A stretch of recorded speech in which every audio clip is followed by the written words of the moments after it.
Jake with Bond Performance again. I don't have my external mic or somebody to hold the camera for me, but it's a beautiful day out, so I figured I'd do a quick video for you guys. For those of you that don't know, I'm the owner and operator of Bond Performance, which isn't just a YouTube channel.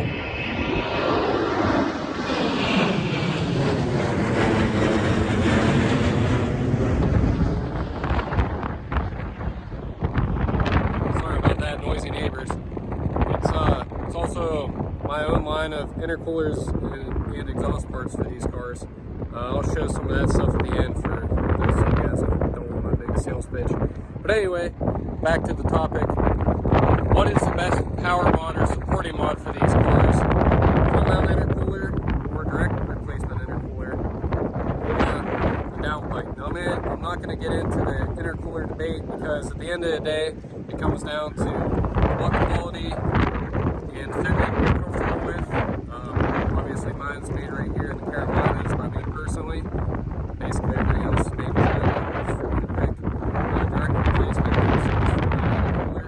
Again, it really comes down to personal preference because any and all aftermarket intercooler upgrades are going to make a huge difference on these cars.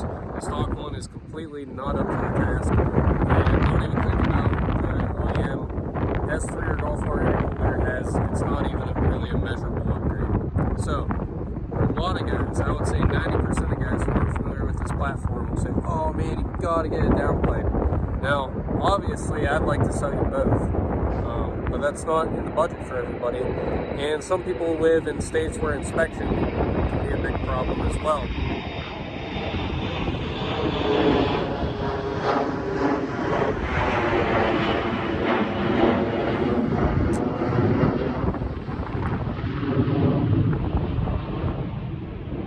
Alright, now he's gone. So, which is faster? A stage 1 car with an intercooler upgrade or a stage 2 car with a downpipe?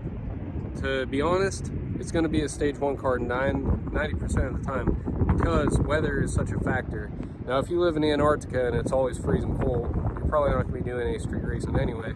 But if it's a beautiful sunny and 75-degree day like today, the intercooler really comes into play. What a lot of people don't realize is inlet air temp pulls a lot of the timing out of the tune, be it a stock tune, JB4, or a stage tune.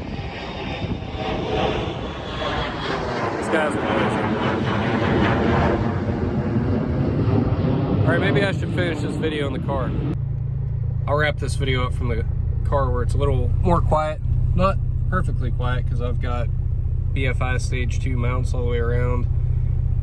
Single mass flywheel, twin disc, and the air conditioning's on, so you can hear some MVH in the car. Well worth it in my opinion, but it's not for everybody. So, back to it. Anytime inlet air temps are higher than 120 degrees, you'll start to pull timing. It's the way the car protects itself from pre-ignition, detonation, knock, all those bad things that cause internal parts to be external parts, which you don't want. So, if you data log what you have now, if you feel like you don't need an intercooler because some guys on the internet have told you that you only need it if you're doing back-to-back pulls and that's race car stuff, you don't need it on your daily driver, just data log your commute to work and you'll be surprised at how high the inlet air temp will get with the stock intercooler. On a day like today, you could be looking at anywhere from 130 to 170 degrees, which is hot. Definitely not something you want from a performance-oriented car. So while I do love downpipes, contrary to popular belief, you're going to gain very, very, very little sound with the stock catback. A lot of guys will post a video of cold start high idle to kind of pretend like their car sounds good. As soon as it comes off high idle, you're not going to hear it. So for those of you who do have super sensitive hearing, I do have an OEM fitment mid-pipe which continues on in 3-inch and replaces a stock resonator with the world famous Vibrant 17950. If you're not familiar, I'm the guy that introduced the platform to that resonator. It is not the Vibrant Ultra Quiet. That is not what you use to combat drone on these cars.